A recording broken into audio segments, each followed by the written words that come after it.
Bom, aqui a gente tem um procedimento operacional padrão, tá? A gente já viu, né, esse sistema aqui, tá?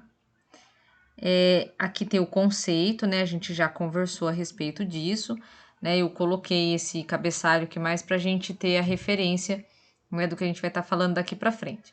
Então, quais que são os materiais necessários? Catéter PICC, transdutor de pressão, cabo e suporte do domus, monitor multiparâmetro com módulo de pressão invasiva, soro fisiológico, régua de nível e os EPIs.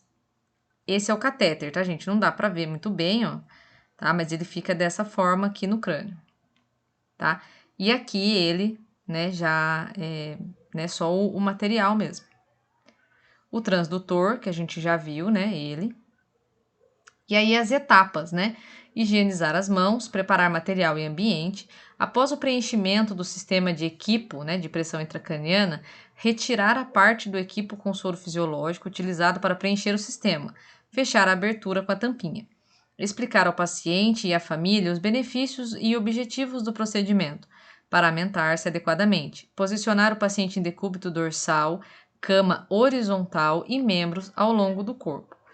O ponto zero é determinado na altura da linha tragus auricular. Se você não lembra onde é esse local, né, eu aconselho aí uma breve revisão de anatomia, né, para estar verificando onde é essa região. Anotar ou marcar a altura da cabeceira, 30 ou 45 graus. Alinhar o ponto zero da mesma altura da via de saída da torneirinha do domus. Instalar o equipo de pressão intracraniana na torneira própria do extensor do catéter PICC ou catéter DVE, tá? Então, no vídeo, né, o médico ele tanto associou o DVE como podendo ser verificado a PICC, então pode utilizar esse mesmo catéter, tá? Utilizando as técnicas sépticas. Esta torneira deve estar aberta entre o sistema de pressão intracraniana e o catéter fechado para o sistema de drenagem.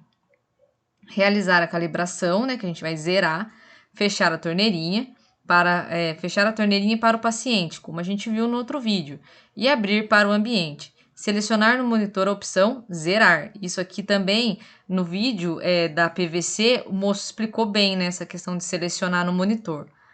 Após fechar a torneirinha para o ambiente e abrir para o paciente.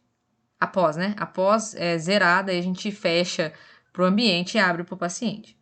Nesse momento, deve ser possível a visualização da onda característica da PICC, aguardar estabilizar a medida e realizar as anotações necessárias, controlar os sinais vitais e higienizar as mãos, tá? Então, tecnicamente, não é, né, muito complicado, né? A gente precisa ter muita atenção, mas não é um procedimento, assim, que tenha muitos passos, né? Riscos. O risco de infecção e as medidas incorretas. Prevenção de agravos. Seguir o procedimento técnico, no caso, este daqui, tá? Assegurar a ausência de bolhas ou coágulos no sistema. Eliminar interferência de artefatos. Programar o alarme da PICC em monitor para acionar em valores maiores do que 20 milímetros de mercúrio. Tratamento da não conformidade. Comunicar as intercorrências ao enfermeiro e ao médico e realizar os registros necessários. Realizar a drenagem do líquor pelo sistema de DVE, conforme a prescrição médica, acima de 20 ou 25 milímetros de mercúrio. Assegurar tratamento dos agravos e atenção à família. Repetir as medidas necessárias, tá? Então, esses aqui são pontos que estão padronizados nesse procedimento operacional padrão aqui, ó, que eu utilizei como exemplo. O que vocês precisam fazer quando começarem a trabalhar, né, numa unidade de terapia intensiva? Verificar qual é o procedimento operacional padrão da unidade que vocês estão trabalhando, tá bom? Observações e recomendações complementares. Sempre utilizar EPIs, realizar os registros necessários após os procedimentos, nunca realizar flush de solução, trocar o soro fisiológico a cada 24 horas e os equipos a cada 5 dias, manter o local em ordem e sempre realizar a verificação da PICC na mesma altura de cabeceira. Por isso que aqui, ó, está escrito para anotar e marcar a altura da cabeceira, tá bom? Assistência de enfermagem. Lembrar que o líquido cefalorraquidiano é claro e seroso. Ou seja, se você vê qualquer coisa diferente disso, né, grita, né? Pede socorro, tem alguma coisa errada. O transdutor, né, que decodifica o valor da PIC, deve permanecer ao nível do meato auricular. Olha lá, revisão de anatomia, tá?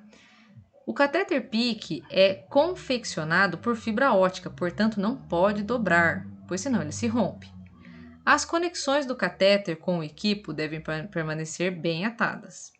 Deve-se ainda manter uma fixação secundária para evitar o tipo de tração. Essa fixação secundária foi possível a gente ver no vídeo da PVC, né? Ele colocou 2 fitas, né?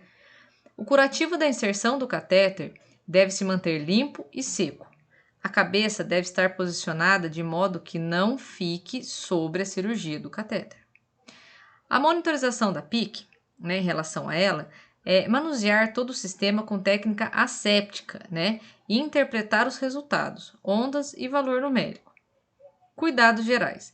Avaliação cuidadosa da influência de estímulos que possam gerar estresse, como, por exemplo, dor, banho, procedimentos médicos, fisioterápicos e de enfermagem. Também a gente tem que observar a iluminação e ruído ambiental. E comunicar, tá, gente? Sempre. Com relação à avaliação neurológica, avaliar continuamente o nível de consciência, né, do paciente, a EEG, tamanho de reatividade pupilar, movimentos oculares, padrão respiratório e resposta motora. Avaliar continuamente os sinais vitais, tá, sempre. Com relação a vias aéreas, né, e a ventilação.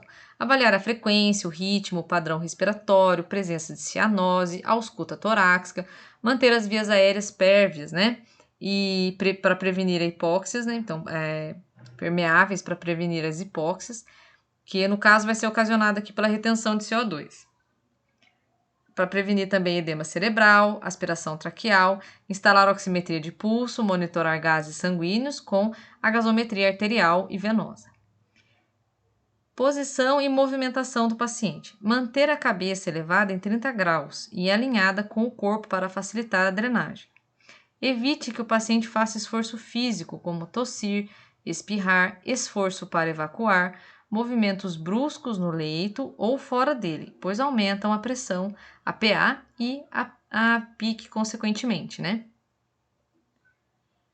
Terapias com drogas, né? O que a gente precisa se atentar a isso? Reconhecer a ação da droga que o meu paciente está usando, né? Ter conhecimento com relação à dosagem, o preparo, os efeitos colaterais, porque assim, algumas drogas podem diminuir a PIC, tá?